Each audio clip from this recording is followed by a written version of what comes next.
बिस्मिल्लाहिर्रहमानिर्रहीम अस्सलाम वालेकुम व्यूअर्स। आज हम थायराइड ग्लैंड के मुतालिक बात करेंगे, थायराइड गुदूद के मुतालिक बात करेंगे। मर्दों में चाहे औरतों में, दोनों में थायराइड ग्लैंड मौजूद होता है। इसकी प्रॉपर लोकेशन फ्रंट ऑफ गर्दन होता है, यहाँ गर्दन के सामने मौजूद होता है। इसकी शक्ल लुक लाइक बटरफ्लाई, तितली की तरह इसकी शक्ल होती है, पिक्चर होती है। थायराइड ग्लैंड का जो मेजर फंक्शन है, बॉडी के अंदर हार्मोन्स रिलीज करता है। कौन कौन से hormones? T3, T4 and calcitonin hormone.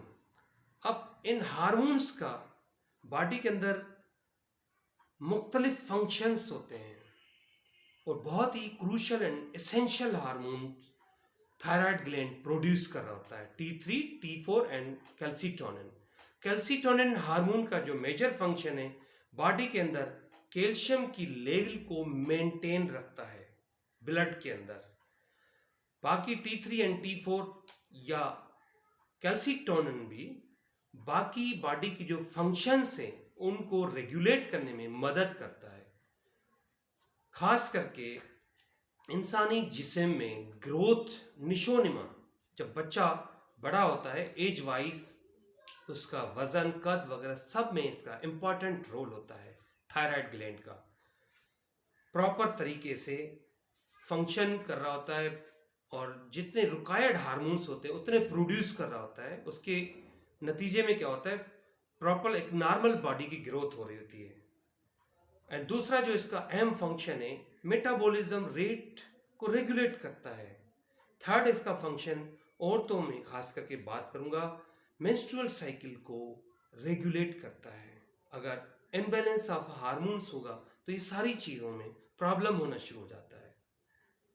अब जो चौथा इसका फंक्शन है, दिल के पट्टों को मजबूती देता है, इंटरनल ऑर्गन्स को डेवलपमेंट देता है, खास करके गुर्दों को, जिगर को, तमाम बॉडी के सेल्स की डेवलपमेंट में उनको रेगुलेट रखने में हार्मोन्स का एसेंशियल वर्क होता है, इंतहाई ज़रूरी होते हैं। वंस अगर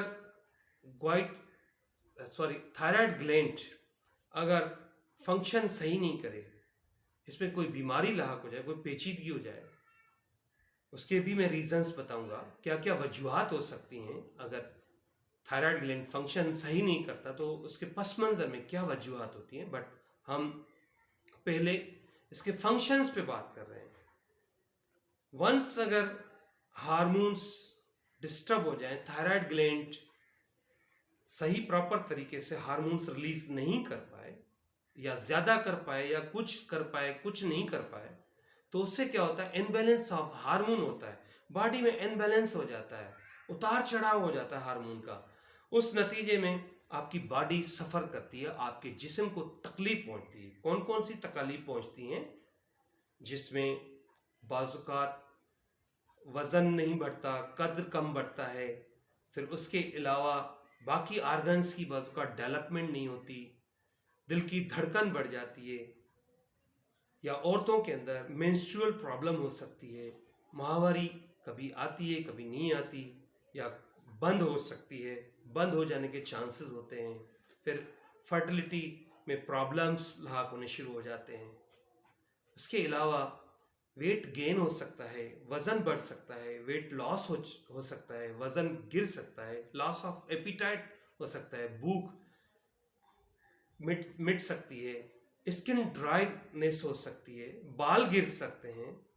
उसके साथ साथ चिड़चिड़ापन हो सकता है, नींद की कमी, नींद आपकी मुतासिर हो सकती है, क्योंकि हार्मोन्स का इम्पॉर्टेंट रोल होता है। वंस अगर हार्मोन डिस्टर्ब हो गए तो बाकी बॉडी के फंक्शंस भी डिस्टर्ब होने शुरू हो जाते हैं। अब इसमें क्या डिस्टर्बेंस हो सकती है? मिसाल के तौर पे अगर कोई प्रॉब्लम लाहक होता है तो ऑब्वियसली या तो थायराइड ग्लैंड हार्मोन कम रिलीज करता है, कम बनाता है, या फिर ज़्यादा बनाता है।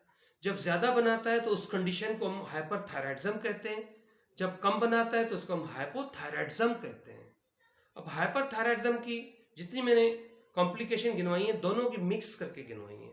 हाइपर एंड हाइपो की, जिस तरह बताया कि दिल की धड़कन बढ़ जाना, बाल गिर जाना, मेंस्ट्रुअल साइकिल का प्रॉब्लम होना, डेवलपमेंट नहीं होना, बॉडी की सारी चीज़ें मिक्स करके बता दी। ये सारी चीज़ें जब भी आप देखें बॉडी के अंदर तकलीफ दे रही हैं, सिम्टम्स हो रहे हैं इस तरह के, तो फौरी तौर पे आप अपने मॉलिज के साथ रुजू किया करें। उससे क्या होगा कि विद इन मीन टाइम आपका मॉलिज गायनाकोलॉजिस्ट है, चाहे कंसल्टेंट फिजिशियन है, या कोई एलोपैथिक और डॉक्टर या होम्योपैथिक डॉक्टर है, उससे क्या होगा जब आप सिम्टम्स बताएंगे, क्योंकि वो डॉक्टर होता है, उसको तमाम चीज़ों की जानकारी होती है, फिर उसके अकॉर्डिंगली जब आप उसको बताएंगे इस तरह की तकालीफ हो रही है, या बाजू का स्वेटिंग भी ज़्यादा होती है, बाजू का फीलिंग ऑफ सर्दी ज़्यादा महसूस होती है, या फिर गर्मी भी बहुत ज़्यादा बाजू का लगती है, तो तमाम ये जितनी भी कॉम्प्लिकेशंस हैं आप जब बताएंगे डॉक्टर को, तो डॉक्टर ऑब्वियसली उसके अकॉर्डिंगली टेस्ट लिख के दे रहा होता है। कौन कौन सी टेस्ट लिख के दे रहा होता है? हार्मोन्स की टेस्ट लिख के दे देगा, T3 T4 and calcitonin hormone.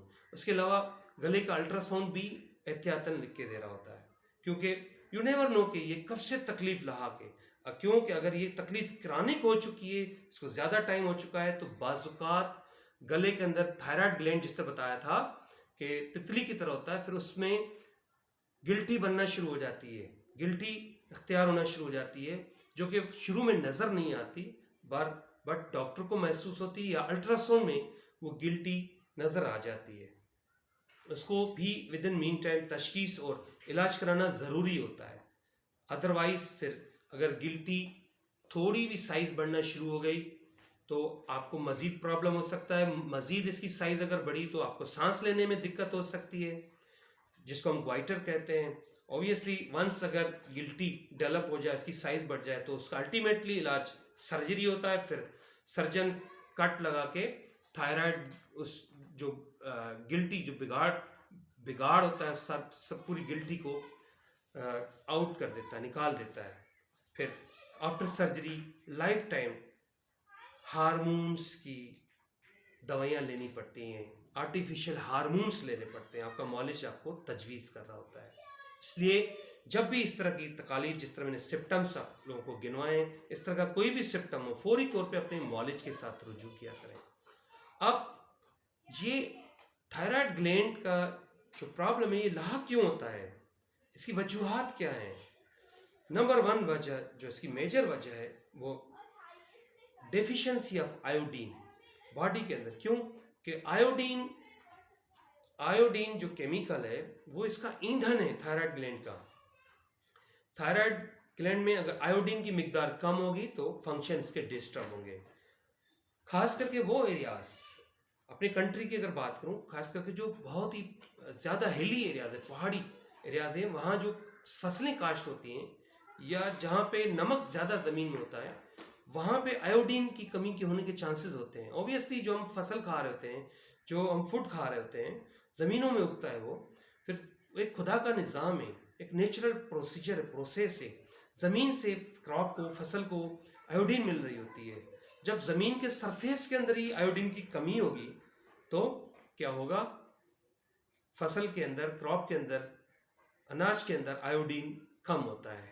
Obviously जब वो आप फूड खाते हैं तो उससे आपकी आयोडीन की कमी होना शुरू हो जाती है। उसके नतीजे में आपका जो थायराइड ग्लैंड है, क्योंकि आयोडीन इसकी ईंधन है और ईंधन नहीं मिलेगा तो थायराइड ग्लैंड डिस्टर्ब होना शुरू हो जाता है, हार्मोन्स का उतार चढ़ाव होना शुरू हो जाता है, इनबैलेंस ऑफ हार्मोन होना शुरू हो जाता है। नंबर 1। दूसरा, जिस तरह बताया कि औरतों में थायराइड ग्लैंड का बहुत इंपॉर्टेंट रोल है औरतों की सेहत में।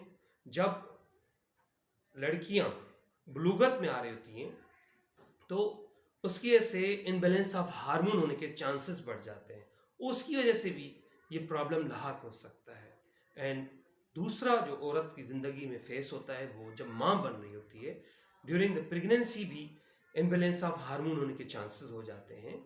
एक बलूगत में, before the pregnancy, after marriage या before marriage, and second during the pregnancy ये प्रॉब्लम लाक हो सकता है। एंड थर्ड, जो उम्र का आखिरी हिस्सा होता है 40+, 45+, जब मेनोपॉजल पीरियड इंक्लूड हो चुका होता है, उसमें भी बहुत ज़्यादा इम्पॉर्टेंट रोल होता है इन हार्मोन्स का। सो वंस अगर ये इस तरह की, जिस तरह पहले बताया कि तकलीफ आप देख रहे हैं, जब आप मालिश के साथ कांटेक्ट में आएंगे, रुजू करेंगे, तो ऑब्वियसली मालिश आपको टेस्ट लिख के देगा। जिस तरह मैंने बताया कि ब्लड कुछ टेस्ट है हार्मोन्स को जांचने के लिए, अल्ट्रासाउंड लिख के देगा गर्दन का। अगर उसके अंदर कोई एबनॉर्मलिटी है कोई हार्मोन का, ज़रूरी नहीं है कि सारे हार्मोन में उतार चढ़ाव, कोई एक हार्मोन भी इनबैलेंस है ऊपर नीचे, तो उसके अकॉर्डिंगली वो हार्मोनल मेडिसिन लिख के दे रहा होता है आपका मालिश। उससे ये होता है कि जो आपकी पेचीदगियाँ हैं, कॉम्प्लिकेशंस हैं, मेंसेस में प्रॉब्लम है, या फिर ग्रोथ नहीं हो रही, बाल गिर रहे हैं, दिल की धड़कन स्वेटिंग हो रही है, तो ये सारी चीज़ें, या फूड भूख नहीं लग रही, वज़न बढ़ रहा है, वज़न कम, फिर सारी चीज़ें ये स्टॉप हो जाती हैं प्रॉपर तरीके से, फिर दोबारा से मेंटेन हो रही होती हैं, और नतीजे में आप एक सेहतमंद ज़िंदगी गुजार रहे होते हैं। अगर कुछ लोग, जिस तरह हम प्रैक्टिसेस में देख रहे होते हैं, नेग्लिजेंसी से काम लेते हैं, मालिश भी उनको बता रहे होते हैं कि भाई इसका आप तशखीस कराएं, ट्रीटमेंट कराएं, मगर कुछ लोग बहुत ही लापरवाह होते हैं, नहीं सुनते, फिर इसको लंबा छोड़ देते हैं। जब ये क्रॉनिक हो जाता है तो उससे क्या होता है, एक तो ये गिल्टी बहुत ज़्यादा बढ़ जाती है, उससे आपकी जो लैरिंग्स हैं वो दब रही होती हैं, ट्यूब सांस लेने के जो ब्रोंकल ट्यूब्स हैं उनके ऊपर भी प्रेशर जाके पहुंचता है, फिर सांस लेने में भी दिक्कत होती है, फिर ऑब्वियसली फिर अल्टीमेटली सर्जरी कराना पड़ता है। बट एक इम्पॉर्टेंट चीज़ होती है, कैंसर की गिल्टी होने के चांसेस बढ़ जाते हैं। इट माइट बी कि ये कैंसरस भी फिर हो सकती है जब इसको आप नेग्लिजेंसी करेंगे, प्रोलॉन्ग छोड़ेंगे, इसको ट्रीटमेंट प्रॉपर तरीके से विद इन मीन टाइम नहीं कराएंगे।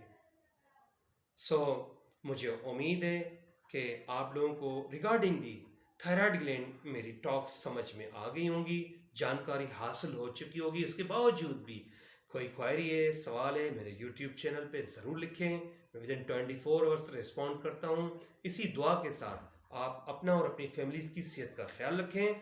अल्लाह सबका हामी और नासिर रहे। अपने मेज़बान डॉक्टर शमीर अली मेमन को इजाज़त दें। Thank you so much. Thank you.